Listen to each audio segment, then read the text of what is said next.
La troisième montagne que nous allons aborder aujourd'hui, c'est la montagne de l'éducation. Dieu est le grand enseignant. L'amour de Dieu manifesté dans le domaine de l'éducation. C'est ça la montagne de l'enseignement. Mais si vous prenez seulement on a dit que l'enseignement, vous ne voyez pas ça à partir de la perspective de la Bible, vous vous êtes déjà battu avant le temps. La montagne de l'éducation parle de l'amour de Dieu manifesté au travers de l'éducation. C'est en Dieu que se trouve toute la connaissance et toute la richesse de la science. C'est en lui que ça va. Tu ne dois pas aller chercher ça ailleurs. Ça se trouve dans la Bible et en Dieu. Tu as ça là et tu dois les pénétrer. Et voici ce que la Bible nous dit. Dans Deutéronome 6, au verset 5 à 9, la Bible dit: tu aimeras l'Éternel ton Dieu de tout ton cœur, de toute ton âme, de toute ta force. Et ces commandements que je te donne aujourd'hui seront dans ton cœur. Tu les inculqueras à tes enfants et tu en parleras quand tu seras dans ta maison, quand tu iras en voyage, quand tu te coucheras et quand tu te lèveras. Tu les lieras comme des signes sur les mains et ils seront comme des frontaux entre tes yeux.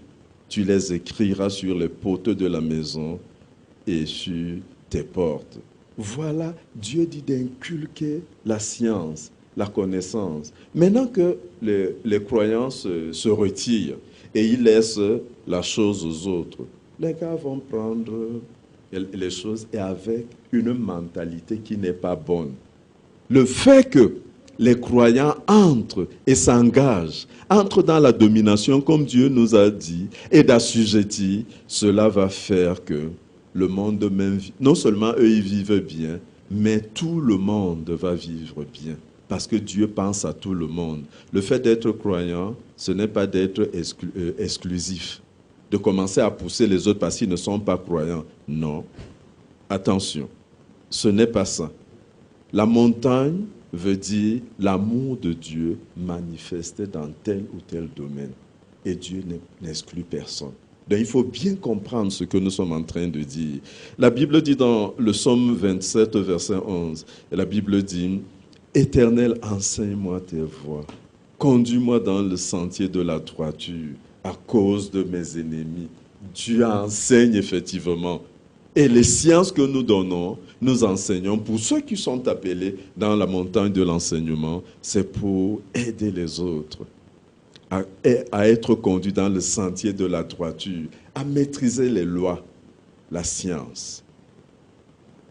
Dans Jean 14, 26, mais le consolateur, l'Esprit Saint, que le Père enverra en mon nom, vous enseignera toutes choses et vous rappellera tout ce que je vous ai dit.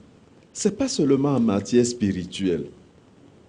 Ce n'est pas seulement les matières spirituelles, mais c'est tout ce que Dieu a créé. Voilà notre responsabilité. C'est un des problèmes souvent avec les enfants de Dieu. Ils se concentrent uniquement sur le domaine spirituel et laissent tout ça. Le diable, je dis encore une fois de plus, le diable n'a rien créé. C'est nous qui lui avons laissé les champs pour lui dire: non, va là-bas, nous on reste cloîtrés ici. Et après on commence à subir les choses. Dieu s'attend à ce que nous puissions prendre ces montagnes-là pour apporter le royaume des cieux sur la terre. Et dans la montagne de l'éducation, nous avons besoin des administrateurs, des surintendants, des conseillers scolaires. Nous avons besoin des gens qui prennent les écoles publiques, les écoles privées, les collèges, les universités, les lycées, qui travaillent sur les programmes scolaires. Vous savez, quand mon fils aîné était au lycée de Touguébé, j'étais très régulier parce que pour moi, j'estimais que ces enseignants aidaient ma famille et moi aussi, je voulais participer, même dans la vie des autres enfants. Donc j'étais très, très présent et actif dans l'association des parents d'élèves. Et une année, les gars ont lancé dans le programme scolaire un livre qui avait des éléments de pornographie et personne n'a vu. Pendant la réunion, à la rentrée, j'ai levé ma main. Et j'ai dit, je vous parle à vous, ces enseignants, parce qu'ils étaient assis là.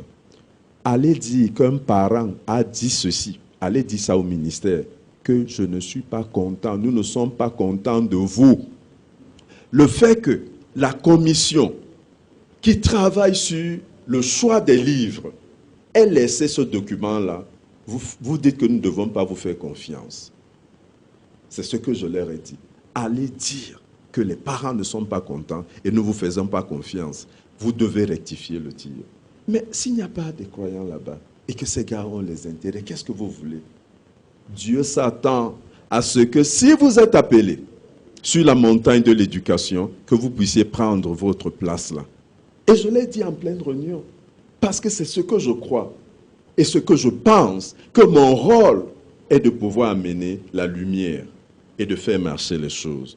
Donc, on ne reste pas là comme ça. Mais je vais vous dire, en 1636, un monsieur croyant, il s'appelait John Harvard.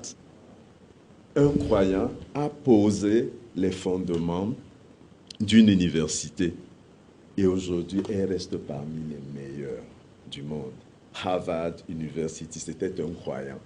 Parce que la fondation sur laquelle il a posé cette université venait du fond de son cœur, de la vérité et de la justice. Aujourd'hui, cette université est encore là. C'est possible que les croyants fassent les choses. Je vais vous dire que parmi peut-être les 4 premières universités aux États-Unis, elles sont des vieilles, mais elles sont posées sur le roc. Elles ont été créées par les croyants. Donc ne me dites pas que les croyants ne peuvent pas faire ceci, ne peuvent pas faire ça. C'est réel. Quittez votre petit milieu là, votre petit championnat là. Allez plus loin. Le monde entier appartient. C'est Dieu qui a créé. Si ça ne se trouve pas là où vous êtes, ça peut se trouver ailleurs.